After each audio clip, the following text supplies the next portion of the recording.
Comprehensive English Book 1 for Class First Year, Sindh Textbook Board. Chapter 1, Qaid on 11th August 1947. बिस्मिल्लाहिर्रहमानिर्रहीम। रब्बी यस्सिर वला तुअस्सिर व रब्बी ताम्मिम bill खैर। Video में मैं आपको वो नए वर्ड्स जो कि चैप्टर नंबर 1 में इस्तेमाल हुए हैं उनकी इंग्लिश मीनिंग और उर्दू मीनिंग दोनों बताऊंगी। इन वर्ड्स को ज़रूर याद कर लीजिएगा। एग्ज़ाम में क्वेश्चन आता है जिसमें कि आपको वर्ड्स दिए जाते हैं और उसकी मीनिंग्स पूछी जाती हैं या समटाइम्स उसकी मीनिंग्स मैच करने के लिए दी जाती हैं। तो अगर आपको उसकी किसी भी वर्ड की उर्दू और इंग्लिश दोनों मीनिंग्स आती होंगी तभी आपके लिए आसान होगा कि आप मीनिंग्स को प्रॉपरली मैच कर सकें। और उर्दू मीनिंग्स अगर आपको आती होंगी तो ऑब्वियसली आपके लिए इसकी अंडरस्टैंडिंग लेवल आपका बढ़ेगा और आपको आसानी होगी सब्जेक्ट को टेक्स्ट को समझने में। तो लिहाजा ये दोनों मीनिंग्स मैं आपको दे रही हूँ और इसके साथ साथ ही जो क्वेश्चन आंसर्स हैं टेक्सचुअल क्वेश्चन आंसर जो हैं यानी टेक्स्ट पर जो सवालात बनाए गए हैं उसके जवाबात भी इसी वीडियो में आपको मिलेंगे। तो वीडियो को ज़रूर मुकम्मल देखिएगा और इसके जो वर्ड्स मीनिंग स्पेशली जो है उसको ज़रूर याद करने की कोशिश कीजिएगा, क्योंकि ये सिर्फ आपके इम्तिहान के लिए नहीं है बल्कि ज़िंदगी भर आपको फ़ायदा पहुँचाएगी इंशाअल्लाह ताला। तो पहला वर्ड देखिए, पहला वर्ड है presidential. Presidential meanings relating to a president यानी सदर से मुताल्लिक, सदारती, उर्दू में इसको कहेंगे सदारती। Number 2, inaugural, marking the beginning of an institution. इफ्तिताही यानी किसी इदारे का, किसी इंस्टीट्यूशन का, किसी जगह का इफ्तिताह करना। कॉन्स्टिट्यूएंट असेंबली, इसकी उर्दू है आइन साज असेंबली। कॉन्सिक्वेंशियल, रिजल्टिंग, नतीजा खैज यानी जिससे कि कोई नतीजा खैज बात है, उससे कोई नतीजा निकल रहा है। कॉन्सिक्वेंशियल, रिजल्टिंग मीन्स नतीजा खेज। असर्शन, स्टेटमेंट ऑफ फैक्ट और बिलीफ यानी दावा, कोई ऐसा दावा करना है जिसके पर आपको यकीन हो और जो हकीकत पर मबनी हो। टेस्टिफाई, गिव एविडेंस, गवाही देना किसी चीज़ की। Vision, the ability to think about or plan the future with imagination और wisdom। कशफ उर्दू में कहा जाता है कशफ होना किसी चीज़ का।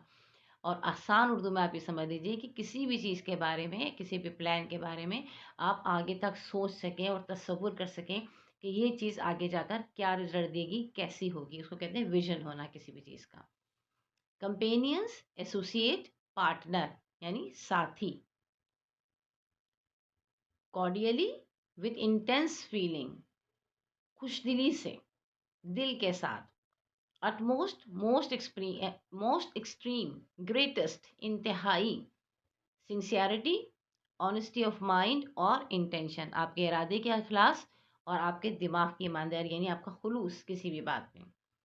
कन्फर्ट अपॉन, बेस्टोड, प्रेजेंटेड, अता करना, किसी को देना। अच्छा, ये याद रखिएगा कि कन्फर्ट के साथ हमेशा जो प्रेपोजिशन इस्तेमाल होता है वो अपॉन ही होता है। ऑनरस, बर्डनसम टास्क, मेहनत तलब, दिक्कत तलब, गिरा कोई चीज़। Constitution, law determine the fundamental political principles of a government यानी दस्तूर, आइन। Sovereign, political bodies not govern by outside force, खुद मुख्तार। लेजिस्लेचर, मुकन्निना, कानून बनाने वाली body. Adopt, choose and follow, इख्तियार कर लेना, अपनाना, अपना लेना। प्रोविजनल, टेंटेटिव, आर्जी तौर पर कायम शुदा, तजुर्बाती चीज़। Wonder, a feeling of questioning और क्यूरियोसिटी, ताज्जुब होना, हैरत में पड़ जाना। अनप्रेसिडेंटेड, अनएग्जाम्पल्ड, बेमिसाल, प्रेसिडेंट कहते हैं मिसाल को, अनप्रेसिडेंटेड यानी बेमिसाल, जिसकी कोई मिसाल ना हो, बेनज़ीर हो। Cyclonic, a वॉलेंट storm often of vast extent, तूफानी, बहुत ज़्यादा तेज़ी के साथ जो कोई तूफान है उसको हम कहते हैं कि साइक्लोनिक है।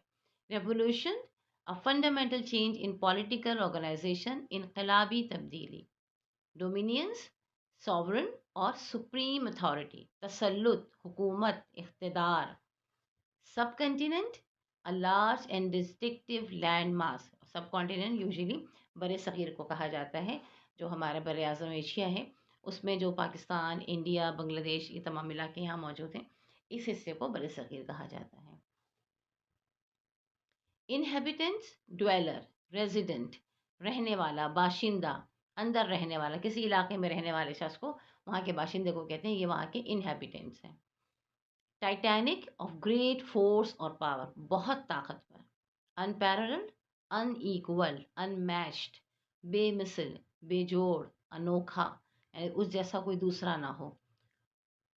फॉरमोस्ट, फर्स्ट इन टाइम और प्लेस, मोस्ट एडवांस, मुमताज तरीन, पहली चीज़ कोई उस जैसी दूसरी ना हो, ये भी सब में नुमाया चीज़ कह लीजिए।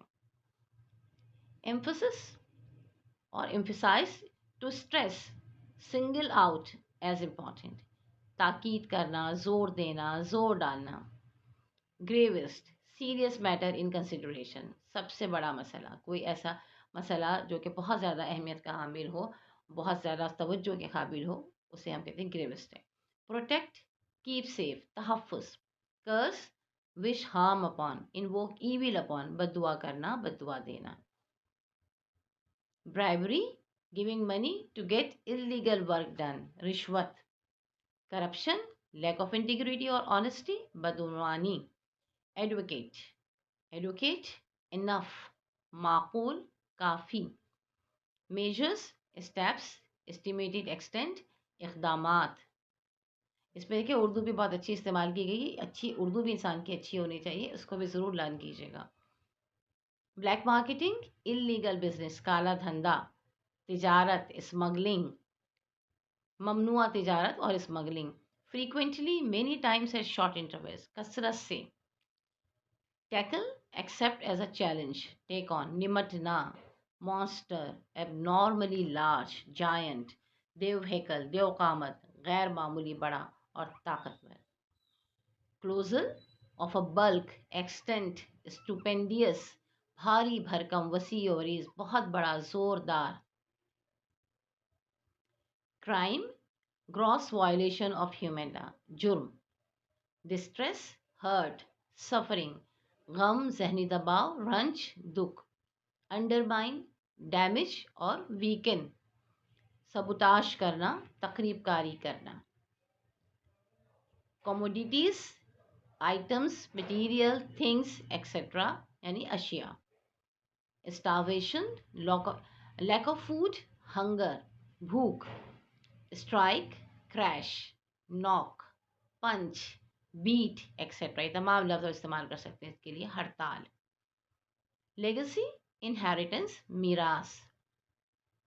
ईवल, बैड, विकेट, रॉन्ग, यानी बुराई, बुरा। नेपोटिज्म, बायस, पार्शियली, प्रेफरेंस, अकरबा परवरी, अपने लोगों का ख्याल करना या उनको देना, अपने अपनों को देखना, जो हम कहते हैं ना आम जबान में। जॉबरी, improper use of public office or conduct of public business for private gain, बददियानती का काम, बेईमानी, रिश्वत सतानी। Crush, distort in shape, suppress, squash, कुचल देना। रिलेंटलेसली, हार्श, रिगरस, फियर्स, बेरहमी, बेदरेग, बेदर्दी से किसी को ख़त्म कर देना। Tolerate, to bear something annoying, बर्दाश्त करना, कोई चीज़ आपको तंग कर रही है लेकिन आप उसे बर्दाश्त कर रहे हैं तो उसको टॉलरेट करना कहते हैं। प्रॉस्परस, फ्लरिशिंग, एक्सपेंडिंग, कामयाब, खुशहाल, बढ़ना आगे की तरफ।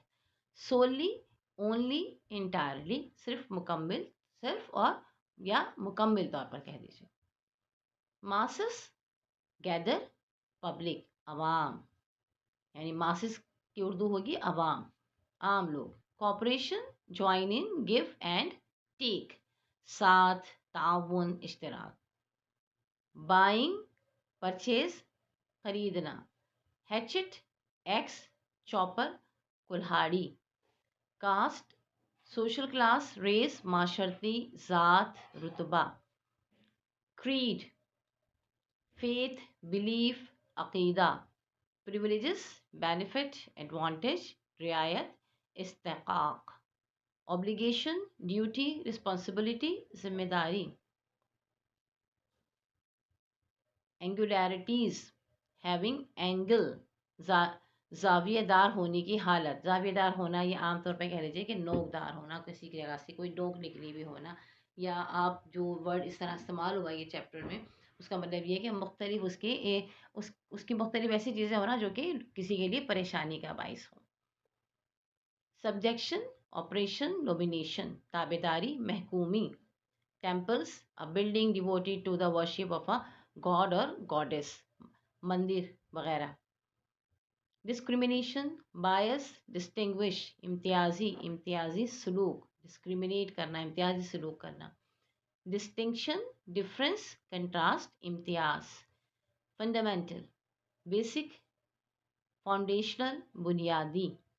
प्रिंसिपल, ये है PRINCIPLE, ठीक है। एक होता है PAL जो होगा वो है आपके कॉलेज का प्रिंसिपल, स्कूल का प्रिंसिपल। और प्रिंसिपल यानी कॉन्सेप्ट, आइडिया, PLE के साथ, मतलब उसूल। Impartiality, equal treatment of all rivals और डिस्प्यूटेंट। फेयरनेस यानी पार्शियल नहीं होना। पार्शियल होना है तो उसका मतलब है आप इक्वल नहीं है, और जब इम्पार्शियल है तो उसका मतलब है कि आप इक्वल है, गैर जानिबदारी करना। लुक फॉरवर्ड, पेश, तवक्को करना, पेश बीनी करना, तवक्को करना, मुंतज़िर होना। इल विल, एनिमोसिटी, एनिमी, दुश्मनी, अनाद, नफरत, बुग्स। प्रेजुडिस, बायस, तरफदारी, तासुब, बदगुमानी। अब आ जाइए एक्सरसाइज जो आपकी बुक में दी गई है। पहली एक्सरसाइज आपकी है जिसमें कि आपको वर्ड्स की मीनिंग देनी है। जो अभी आपने बहुत सारे वर्ड्स की मीनिंग अपने देखी हैं, वही वर्ड्स हैं तकरीबन और उनकी मीनिंग्स यहाँ पर की लिखी हुई है, जिसको मैं आपको पढ़ देती हूँ। नंबर 1, अनप्रेसिडेंटेड, अनएग्जाम्पल्ड, बेमिसाल। सॉवरेन, सुप्रीम रूलर, खुद मुख्तार, हाकिमियत आला। मॉन्स्टर, एबनॉर्मली लार्ज, जायंट, देवहेकल, देवकामत। Starvation, lack of food, hunger, भूख। Colossal, of a bulk, extent, stupendous, भारी भरकम, वसीओ अरीज, बहुत बड़ा, जोरदार। नेपोटिज्म, बायस, पार्शियलिटी, प्रेफरेंस, अकरबा परवरी। ऑनरस, बर्डनसम टास्क, मेहनत तलब। टाइटैनिक, ऑफ ग्रेट फोर्स और पावर, बहुत ताकतवर। Gravest serious matter, in consideration, सबसे बड़ा। Relentlessly, harsh, rigorous, fierce. इसके बाद आपका है match the column and write the answer. Exercise number 2 है match the column and write the answer in column C. अब इसमें देखिए इन्होंने आपको 4 कॉलम्स अपनी तरफ से पहले ही दिए हैं। एक में सीरियल नंबर है 1 2 3 4 5 6 इस तरह से लिखा हुआ है।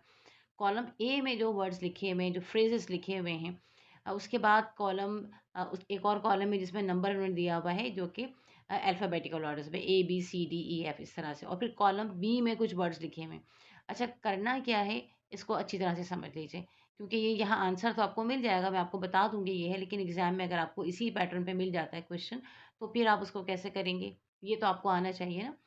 तो देखिए कॉलम ए में जो लिखा हुआ है वर्ड, जो वो उसकी आपने मीनिंग तलाश करनी है कॉलम बी में।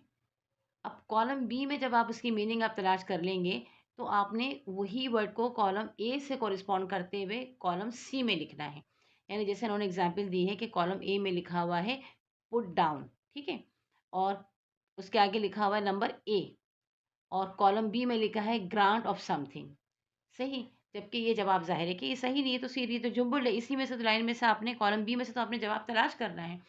तो पुट डाउन का जो सही जवाब है वो आप देखिए कि कॉलम बी में जो ई नंबर पे लिखा हुआ है, यानी स्टॉप होल्डिंग समथिंग, ये इसका सही जवाब है। तो अब आप क्या करेंगे कि आप कॉलम वन में, सीरियल नंबर 1 में जो कॉलम ए में पुट डाउन लिखा हुआ है, उसके सामने जो कॉलम नंबर सी है उसी रॉ में आप आएंगे, तो उस रॉ में आप लिख देंगे स्टॉप होल्डिंग समथिंग, ठीक है, और ब्रैकेट में ई भी लिख देंगे। तो एग्जाम में भी अगर आपके पास आता है तो बिल्कुल इसी तरह आपने लिखना है कि जवाब भी लिख देना है और नंबर भी डाल देना है कि ये जवाब किस नंबर पे लिखा हुआ है।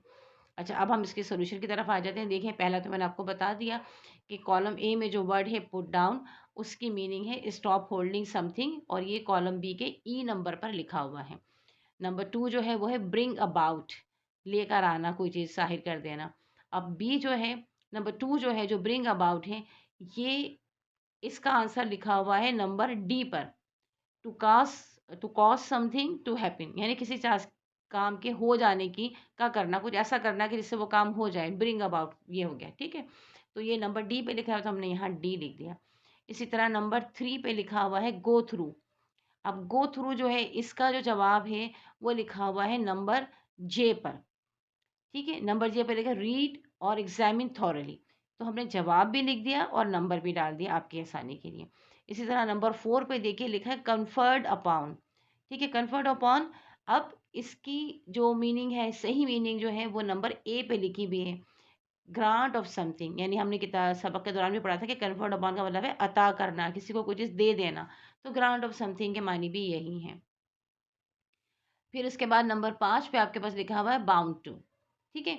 बाउंड टू का जो सही आंसर है वो देखिए नंबर बी है। कॉलम नंबर बी में जो बी नंबर पे लिखा हुआ है be certain to, sorry B पे जो लिखा हुआ है वो क्या है, बी सर्टन टू, तो ये इसका सही जवाब है, ठीक है। अच्छा, इसके बाद आपके पास नंबर 6 पे आप आ जाइए। नंबर 6 पे लिखा है विद एन आयरन हैंड, तो विद एन आयरन हैंड का जो सही जवाब है वो एच नंबर पे लिखा हुआ है, यानी with full force.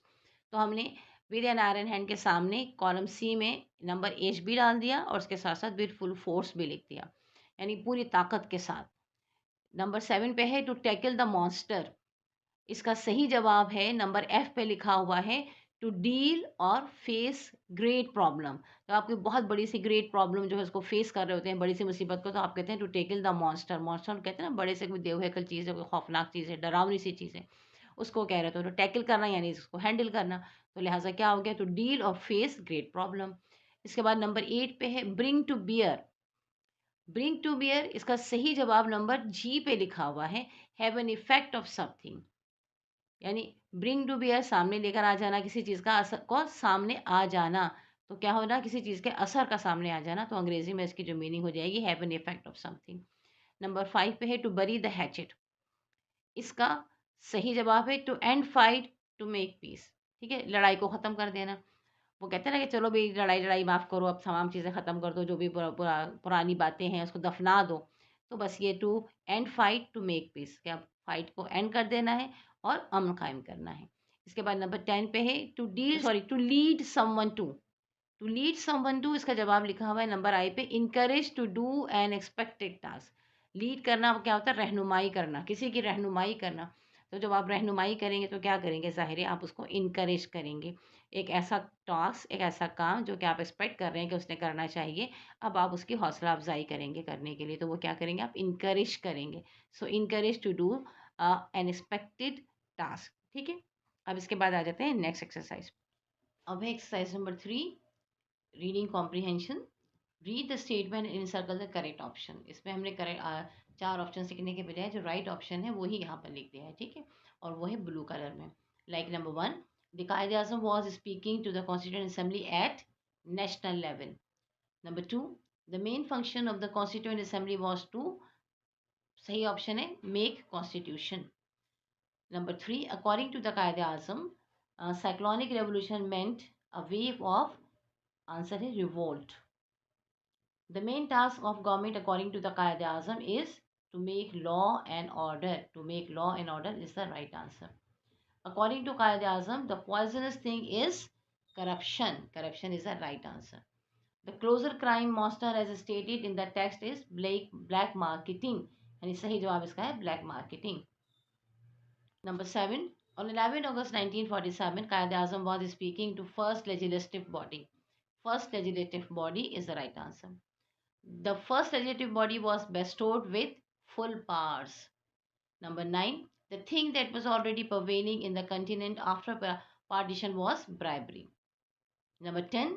The guided principles of the Qaeda-Azam Muhammad Ali Jinnah are justice and fair play. Reading comprehension exercise number 4. Read the text and answer the following questions. Question number 1 है, why was the Qaid feeling honored while addressing the first Constituent Assembly? कायदे आज़म क्यों इसको एजाज़ समझ रहे थे जबकि वो first constituent assembly से खिताब कर रहे थे? आंसर है, Quaid-e Azam was feeling honoured while addressing inaugural session of Pakistan's first constituent assembly because it was the most consequential accession in the history of South Asia. आप इसलिए इसको एक ऑनर और एजाज समझ रहे थे कि ये साउथ एशिया की हिस्ट्री में एक बहुत अहम बात थी, एक बहुत अहम दावा था। क्वेश्चन नंबर 2 है, which is the greatest curse according to the कायदे आज़म? आंसर है, according to Quaid-e Azam the biggest curse from which India is suffering is bribery and corruption. He called it poison. He advised the nation to put that down with an iron hand and take adequate measures for the eradication of bribery and corruption from the country. सवाल के मानी समझ लीजिए। Which is the greatest curse according to the कायदे आज़म? कायदे आज़म के मुताबिक सबसे बड़ी बुराई, सबसे बड़ी लानत क्या है? तो कायदे आज़म के मुताबिक according to Quaid-e Azam the biggest curse from which India is suffering, सबसे बड़ी लानत, सबसे बड़ी बुराई जिससे कि इंडिया सफ़र कर रहा था, जिसमें इंडिया मुब्तला था, वो है ब्राइबरी, रिश्वतखोरी एंड करप्शन, बदउनवानी। ही कॉल इट पॉइजन, आपने इसको जहर कहा। ही एडवाइज द नेशन, उन्होंने नेशन को एडवाइस किया यानी कौम को नसीहत की, to put that down with an iron hand, कि इसका सख्ती से मुकाबला किया जाए या इसको सख्ती से ख़त्म किया जाए, कहते हैं ना सख्ती से निमटा जाए इसे। And take advocate measures for the eradication of bribery, और मुनासिब मेजर्स लिए जाएं यानी कि मुनासिब इक़दाम किए जाएं ताकि इसको इरेडिकेट, जड़ से उखाड़ फेंका जाए ब्राइबरी को, रिश्वतखोरी को और करप्शन को, बदनवानी को फ्रॉम द कंट्री, मुल्क से। क्वेश्चन नंबर 3 है, व्हाट वाज द कायज विजन अबाउट रिलीजियस फ्रीडम? कायद आज़म का नज़रिया क्या था रिलीजियस फ्रीडम के बारे में, मजहबी आज़ादी के बारे में? जवाब है, the Quaid believes in the fundamental freedom of every individual to exercise his her religion. Quaid Azam यकीन रखते थे बुनियादी आज़ादी पर, फंडामेंटल फ्रीडम, बुनियादी आज़ादी पर, ऑफ एवरी इंडिविजुअल, हर एक फ़र्द की, to exercise his her religion, कि वो अपनाए या उसके मुताबिक ज़िंदगी कर अपनी बसर करे अपने मज़हब के मुताबिक। He declared freedom to the believers of all religions living in Pakistan to exercise their religious rituals freely in their place of worship. आपने ये ऐलान किया, आज़ादी का ऐलान किया कि तमाम किसी भी मज़हब के मानने वाले अपनी ज़िंदगी को पाकिस्तान में अपने मजहबी जो जो उनका तरीक़ेकार है उसके मुताबिक गुजार सकते हैं। जिस भी वर्शिप में की जो जगह है उनकी इबादत की, वहाँ जा सकते हैं और अपनी इबादत को कर सकते हैं। क्वेश्चन नंबर 4 है, अकॉर्डिंग टू द कायदे Azam what lesson should we learn? Quaid-e Azam के मुताबिक हमें कौन सा सबक हासिल करना चाहिए, क्या सबक सीखना चाहिए? आंसर है, we should be guided by the principles of justice and fair play. हमें नसीहत लेनी चाहिए, हमें रहनुमाई लेनी चाहिए है उसूलों से, जस्टिस के और फेयर प्ले के, यानी ईमानदारी के और सही रास्तबाजी के साथ काम करने के। We should learn the lesson from the past, not to repeat the past and get rid of the evils of past as mentioned by the कायदे आज़म। We should learn the lesson, हमें सबक सीखना चाहिए from the past, माजी से, not to repeat the past, माजी को दोहराना नहीं है, and get rid of the evils, और उसकी बुराइयों से निजात हासिल करनी है पास्ट की, as mentioned by the कायदे आज़म, जैसा कि कायदे आज़म ने कहा है। क्वेश्चन नंबर 5 है, how far the key ideas of the कायदे Azam speech are applicable to the present scenario? Quaid Azam की तकरीर के जो की पॉइंट्स हैं, जो अहम नुकात हैं, वो कितना हम कहाँ तक हम अभी अप्लाई कर सकते हैं अभी आजकल के हालात हाज़िरा में? तो number 1, no government in Pakistan ever since Pakistan has emerge on the map of the world has ever tried to eradicate corruption, bribery, nepotism, jobbery, black marketing and ill will from the country. सबसे पहली बात तो ये कि कोई भी government जब से पाकिस्तान बना है अब तक इस काबिल नहीं हुई है कि पाकिस्तान से ख़त्म कर सके करप्शन को, यानी बदनवानी को, ब्राइबरी को, रिश्वतखोरी को, नेपोटिज्म को, अकरबा परवरी को, जॉबरी को और जो ब्लैक मार्केटिंग को और इल विल को, यानी तमाम जितनी भी ये बुराइयां हैं किसी भी चीज़ को ख़त्म नहीं कर पाए हैं। We are still living in the same scenario as it was at the time of the creation of Pakistan. Pakistan के बनने के बाद जैसे हालात थे अभी तक वही हालात हैं। जो बुराइयां थी वो बुराइयां भी चल रही हैं, जो अच्छाइयाँ थी वो अच्छाइयाँ भी अभी तक चल रही हैं। Therefore his ideas are still 100% applicable. लिहाजा जो कायद अज़म के आइडियाज़ थे कि बुराइयों को ख़त्म किया जाए और आगे बढ़ा जाए और अच्छे इक़दाम किए जाए, वो अभी भी एप्लीकेबल हैं, दो not applied yet in the least form. और हत्ता कि अभी तक इनको अप्लाई नहीं किया गया है, कम से कम आखिरी दर्जे पर भी ये अप्लाई नहीं हुए। कोई भी ऐसी हमारे यहाँ बुराई नहीं है कि जिसको ख़त्म करने की कोशिश की गई हो और उसे ख़त्म कर दिया गया हो। So this is my opinion. यानी जब आप जवाब लिखेंगे तो आप लिखेंगे कि मेरी ओपिनियन है, ये मेरी राय है, क्योंकि आपकी राय पूछी गई है ना। आपसे पूछा गया है कि आपके ख़्याल में कायदे-आज़म की कही हुई बातें जो हैं वो कब कितनी हद तक हमें एप्लीकेबल हो सकती हैं, की गई हैं। तो ये आपकी अपनी राय है जो कि आपने यहाँ बयान की है। Number 6, how can we make Pakistan prosperous in the light of the Quaid's vision? हम किस तरह पाकिस्तान को कामयाब कर सकते हैं कायद-ए-आज़म के बयान की या उनकी इसकी रोशनी में? जवाब है, we can make Pakistan prosperous by concentrating on the well being of people. हम पाकिस्तान को कामयाब कर सकते हैं, खुशहाल कर सकते हैं, तरक्की दिलवा सकते हैं। किस तरीके से? कि हम लोगों की फलाह बहबूद के बारे में सोचें, स्पेशली मासेस, खासकर आम आवाम की, एंड द पुअर और गरीब लोगों की। We should we should forget the past. हमें माजी को भुला देना चाहिए। Bury the hatchet and work together as one nation. और जो भी हमारी पास्ट की बुराइयां हैं उन सबको दफना देना चाहिए और एक साथ मिलकर एक अच्छी नेशन के मुताबिक काम करना चाहिए। क्वेश्चन नंबर 7 है, I shall be always guided by the principles of justice and fair play without any political language prejudice and ill will, quote unquote. ये इनवर्टेड कॉमास में लिखा हुआ है, कायद आज़म की कही हुई लाइन है। Elaborate these words. अब आपसे कहा जा रहा है कि आप इसको मज़ीद वाज़ेह करें। जवाब है, Quaid Azam was the man of word and principle. Quaid Azam जो थे वो अपने बात पर कायम रहने वाले शख्स थे। Man of words and principle का मतलब होता है अपनी बात जो उसूल आपने कहे हैं आप उस पर कायम रहें, उन पर अमल करें। He was honest to the core, therefore he was never influenced by any political ill will and prejudiced. He led the nation in the struggle of Pakistan fair. Quaid Azam जो हैं वो बहुत ईमानदार आदमी थे, लिहाजा कभी भी वो किसी की बात से इन्फ्लुएंस नहीं हुए, असरअंदाज नहीं हुए और कभी उन्होंने कोई सियासी तौर पर कोई गलत काम नहीं किया, कोई गलत राय नहीं रखी, कोई गलत इरादा नहीं रखा और ना ही वो बायस है प्रेजुडिस से, यानी कोई तासुब भी उनके अंदर नहीं था। लिहाजा उन्होंने जो आवाम थी, he led the nation in the struggle of Pakistan fairly. Pakistan की जो जद्दोजहद थी उससे उन्होंने बहुत वाज़ेह तौर पर और सही तौर पर वहाँ से निकाला, उनको कामयाबी से हमकिनार किया। यानी आपने अपनी सियासत में कोई गलत काम नहीं किया। इसके बाद आपकी एक्सरसाइज नंबर 5 है, identify the facts and opinion. यानी आपको कुछ स्टेटमेंट्स दी गई हैं और उसमें आपसे ये पूछा गया है कि इसमें से बताइए कि फैक्ट्स क्या है और ओपिनियन क्या है। पहले तो ये बात समझ लीजिए कि फैक्ट्स क्या होती हैं और ओपिनियन क्या होती है। फैक्ट्स हकीकत होती है जो बदली नहीं जा सकती, जैसी है वैसी ही बयान की जा रही है। और ओपिनियन आपकी राय है, यानी अगर आप ये कहते हैं कि गुलाब का फूल लाल रंग का है, अगर वो लाल रंग वाला गुलाब आपके पास है तो ये फैक्ट है कि वो लाल रंग का है। लेकिन अगर आप ये कहते हैं कि इस गुलाब का लाल रंग अच्छा लग रहा है तो ये आपकी राय है, ये आपको अच्छा लग रहा है। हो सकता है किसी और को गुलाबी गुलाब अच्छा लगे, काला गुलाब अच्छा लगे, सफ़ेद गुलाब अच्छा लगे, आप कहते हैं मुझे गुलाबी गुलाब अच्छा लगता है, तो ये आपकी ओपिनियन है। इसी तरह किसी भी चीज़ के बारे में जब आप अपनी राय देते हैं कि मुझे ये अच्छा लगता है या मुझे ये ख़राब लग रहा है या ये सही नहीं है, तो ये आपकी ओपिनियन होती है। लेकिन वो चीज़ हकीकत में कैसी है, उसके बारे में जब आप स्टेटमेंट देते हैं तो वो फैक्ट होता है। लाइक अब यहाँ पर देखिए कि नंबर 1 पर है, the Quaid-e-Azam was president of the first constituent assembly. अब कायद-ए-आज़म पहली कानून साज़ असेंबली के सदर थे। ज़ाहिर है ये राय नहीं है, ये फैक्ट है क्योंकि ऐसा ही था, हकीकत यही थी। लेकिन दूसरा सेंटेंस जो है, hope that with your support we will make this constituent assembly as an example. उम्मीद करते हूँ या उम्मीद करता हूँ कि आपकी मदद के साथ हम इस कॉन्स्टिट्यूएंट असेंबली को एक मिसाल बना देंगे। जाहिर है कि ये राय है, हो सकता है ऐसा हो और हो सकता है ऐसा ना हो, तो ये ओपिनियन है। Number 3, the first duty of government is to maintain law and order. Government की पहली ड्यूटी क्या है कि वो अमन और अमान को कायम रखे। हकीकत है, सही बात है, लिहाजा हमने इसको फैक्ट लिखा। All kinds of inhabitants are living in the subcontinent. हर तरह के लोग पाकिस्तान में सब कॉन्टिनेंट में बड़े सगीर में रह रहे हैं। हकीकत है। Nepotism and jobber are social evil.